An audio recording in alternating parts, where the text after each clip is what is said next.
20 years after. Chapter 2. A nightly patrol. In 10 minutes Mazarin and his party were traversing the street Les Bons Enfants, behind the theatre built by Richelieu expressly for the play of Miraim, and in which Mazarin, who was an amateur of music but not of literature, had introduced into France the first opera that was ever acted in that country. The appearance of the town denoted the greatest agitation. Numberless groups paraded the streets, and, whatever D'Artagnan might think of it, it was obvious that the citizens had for the night laid aside their usual forbearance, in order to assume a warlike aspect. From time to time noises came in the direction of the public markets. The report of firearms was heard near the Rue Saint-Denis, and occasionally church bells began to ring indiscriminately and at the caprice of the populace. D'Artagnan, meantime, pursued his way with the indifference of a man upon whom such acts of folly made no impression. When he approached a group in the middle of the street, he urged his horse upon it without a word of warning, and the members of the group, whether rebels or not, as if they knew with what sort of a man they had to deal, at once gave place to the patrol.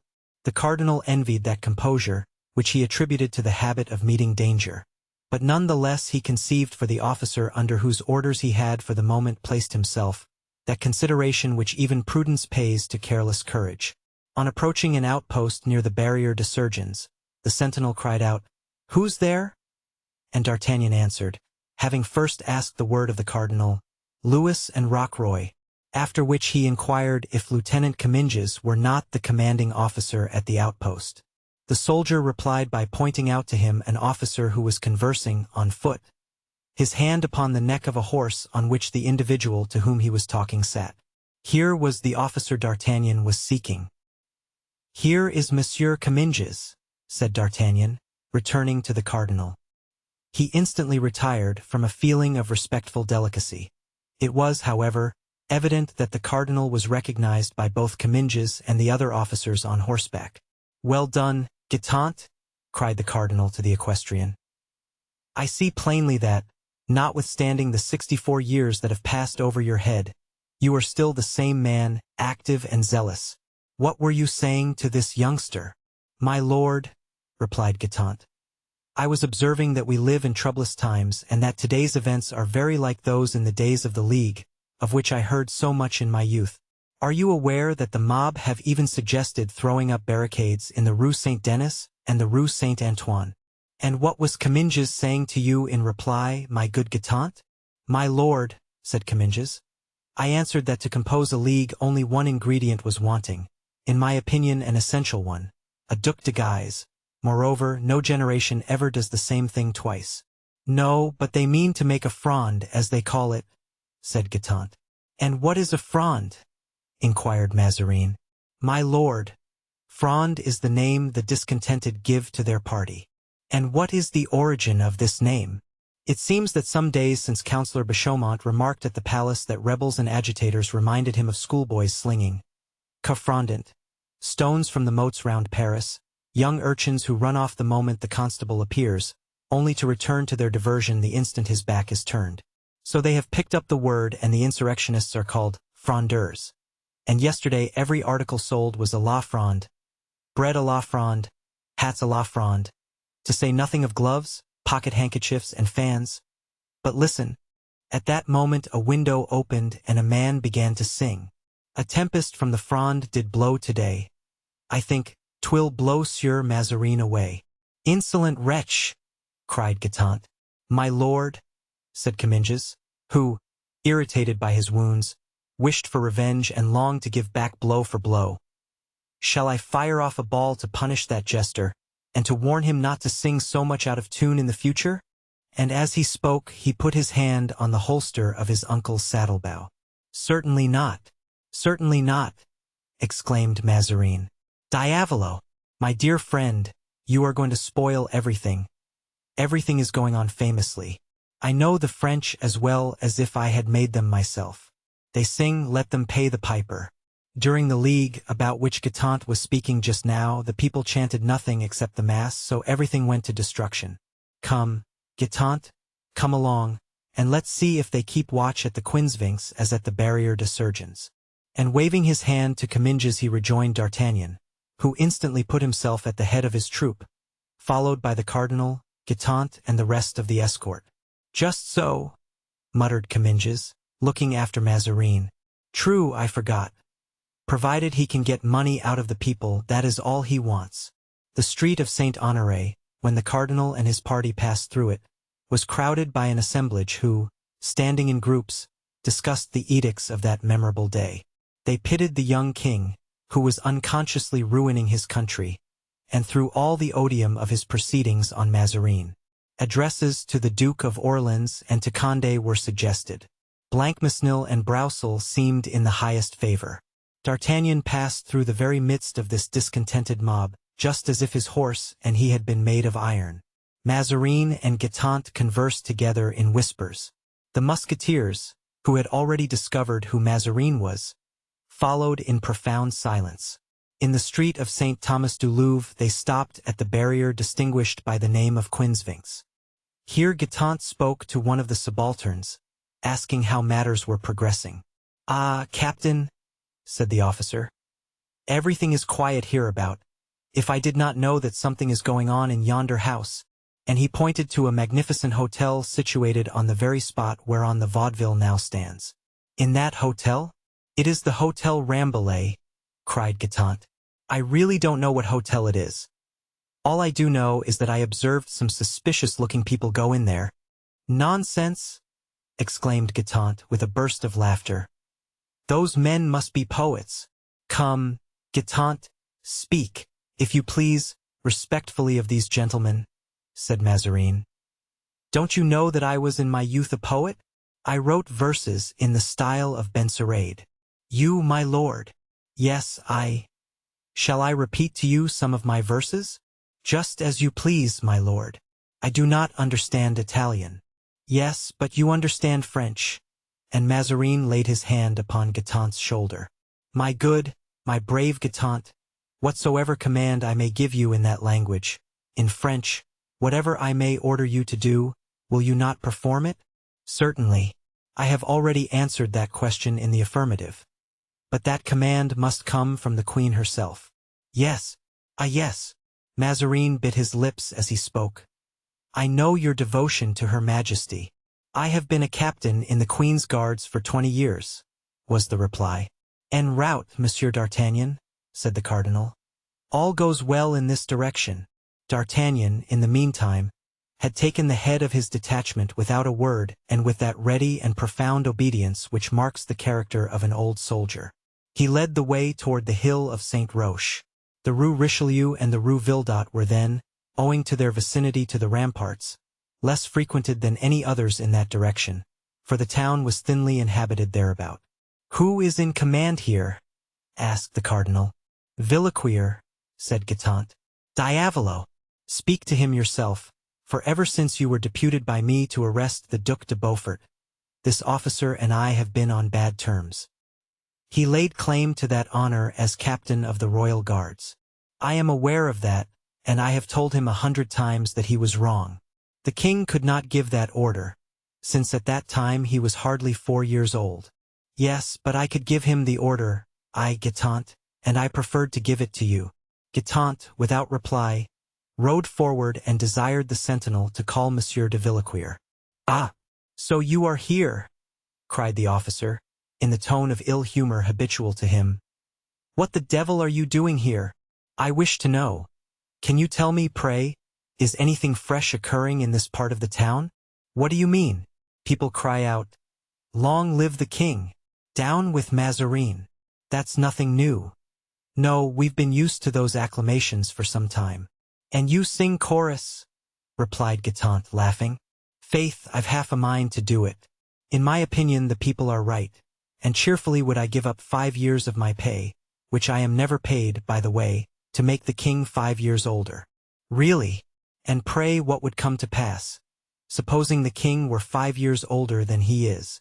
"As soon as ever the king comes of age, he will issue his commands himself, and 'tis far pleasanter to obey the grandson of Henry IV. than the son of Peter Mazarin. 'Sdeath, I would die willingly for the king, but supposing I happened to be killed on account of Mazarin, as your nephew came near being today, there could be nothing in paradise, however well placed I might be there, that could console me for it." Well, well, Monsieur de Villequier, Mazarin interposed. I shall make it my care the king hears of your loyalty. Come, gentlemen, addressing the troop, let us return. Stop, exclaimed Villequier. So Mazarin was here, so much the better. I have been waiting for a long time to tell him what I think of him. I am obliged to you, Guitant, although your intention was perhaps not very favorable to me, for such an opportunity. He turned away and went off to his post, whistling a tune then popular among the party called the Fronde, whilst Mazarin returned, in a pensive mood, toward the Palais Royal. All that he had heard from these three different men, Comminges, Guitant, and Villequier, confirmed him in his conviction that in case of serious tumults there would be no one on his side except the Queen, and then Anne of Austria had so often deserted her friends that her support seemed most precarious. During the whole of this nocturnal ride, during the whole time that he was endeavoring to understand the various characters of Comminges, Guitant, and Villequier, Mazarin was, in truth, studying more especially one man. This man, who had remained immovable as bronze when menaced by the mob, not a muscle of whose face was stirred, either at Mazarin's witticisms or by the jests of the multitude, seemed to the cardinal a peculiar being, who, having participated in past events similar to those now occurring, was calculated to cope with those now on the eve of taking place. The name of D'Artagnan was not altogether new to Mazarin, who, although he did not arrive in France before the year 1634 or 1635, that is to say, about 8 or 9 years after the events which we have related in a preceding narrative, fancied he had heard it pronounced as that of one who was said to be a model of courage, address, and loyalty. The Three Musketeers. Possessed by this idea, the cardinal resolved to know all about D'Artagnan immediately. Of course he could not inquire from D'Artagnan himself who he was and what had been his career. He remarked, however, in the course of conversation that the lieutenant of musketeers spoke with a Gascon accent. Now the Italians and the Gascons are too much alike and know each other too well ever to trust what any one of them may say of himself. So in reaching the walls which surrounded the Palais Royal, the cardinal knocked at a little door, and after thanking D'Artagnan and requesting him to wait in the court of the Palais Royal, he made a sign to Guitant to follow him. They both dismounted, consigned their horses to the lackey who had opened the door, and disappeared in the garden. "My dear friend," said the cardinal, leaning, as they walked through the garden, on his friend's arm, "you told me just now that you had been 20 years in the Queen's service." "Yes, it's true. I have," returned Guitant. "Now, my dear Guitant, I have often remarked that in addition to your courage, which is indisputable, and your fidelity, which is invincible, you possess an admirable memory. You have found that out, have you, my lord? Deuce take it. All the worse for me. How? There is no doubt but that one of the chief accomplishments of a courtier is to know when to forget. But you, Guitant, are not a courtier. You are a brave soldier, one of the few remaining veterans of the days of Henry IV. Alas, how few today exist. Plague on't, my lord. Have you brought me here to get my horoscope out of me? No, I only brought you here to ask you, returned Mazarin, smiling, if you have taken any particular notice of our lieutenant of musketeers? Monsieur d'Artagnan? I have had no occasion to notice him particularly. He's an old acquaintance. He's a Gascon. De Treville knows him and esteems him very highly, and de Treville, as you know, is one of the Queen's greatest friends. As a soldier the man ranks well. He did his whole duty and even more at the siege of Rochelle, as at Souzy and Perpignan. But you know, Guitant, we poor ministers often want men with other qualities besides courage. We want men of talent. Pray, was not Monsieur d'Artagnan, in the time of the cardinal, mixed up in some intrigue from which he came out, according to report, quite cleverly? My lord, as to the report you allude to, Guitant perceived that the cardinal wished to make him speak out. I know nothing but what the public knows. I never meddle in intrigues, and if I occasionally become a confidant of the intrigues of others, I am sure your eminence will approve of my keeping them secret. Mazarin shook his head. Ah, he said, some ministers are fortunate and find out all that they wish to know. My lord, replied Guitant, such ministers do not weigh men in the same balance. They get their information on war from warriors, on intrigues from intriguers. Consult some politician of the period of which you speak, and if you pay well for it, you will certainly get to know all you want. Pardieu, said Mazarin, with a grimace which he always made when spoken to about money. "They will be paid, if there is no way of getting out of it." "Does my lord seriously wish me to name anyone who was mixed up in the cabals of that day?" "By Bacchus," rejoined Mazarin impatiently. "It's about an hour since I asked you for that very thing, wooden head that you are. There is one man for whom I can answer if he will speak out. That's my concern. I will make him speak." "Ah, my lord, 'tis not easy to make people say what they don't wish to let out." "Pooh! With patience one must succeed. Well, this man. Who is he?" "The Comte de Rochefort." "The Comte de Rochefort. Unfortunately, he has disappeared these 4 or 5 years, and I don't know where he is." "I know, Guitant," said Mazarin. "Well, then, how is it that your eminence complained just now of want of information?" "You think," resumed Mazarin, "that Rochefort—" "He was Cardinal Richelieu's creature, my lord. I warn you, however, his services will cost you something. The cardinal was lavish to his underlings." "Yes, yes, Guitant," said Mazarin. "Richelieu was a great man, a very great man, but he had that defect. Thanks, Guitant. I shall benefit by your advice this very evening." Here they separated, and bidding adieu to Guitant in the court of the Palais Royal, Mazarin approached an officer who was walking up and down within that enclosure. It was D'Artagnan, who was waiting for him. "Come hither," said Mazarin in his softest voice. "I have an order to give you." D'Artagnan bent low and, following the cardinal up the secret staircase, soon found himself in the study whence they had first set out. The cardinal seated himself before his bureau and, taking a sheet of paper, wrote some lines upon it, whilst D'Artagnan stood imperturbable, without showing either impatience or curiosity. He was like a soldierly automaton, or rather like a magnificent marionette. The cardinal folded and sealed his letter. "Monsieur D'Artagnan," he said, "you are to take this dispatch to the Bastille and bring back here the person it concerns. You must take a carriage and an escort, and guard the prisoner with the greatest care." D'Artagnan took the letter, touched his hat with his hand, turned round upon his heel like a drill sergeant, and a moment afterward was heard, in his dry and monotonous tone, commanding for men and an escort, a carriage and a horse. 5 minutes afterward the wheels of the carriage and the horse's shoes were heard resounding on the pavement of the courtyard.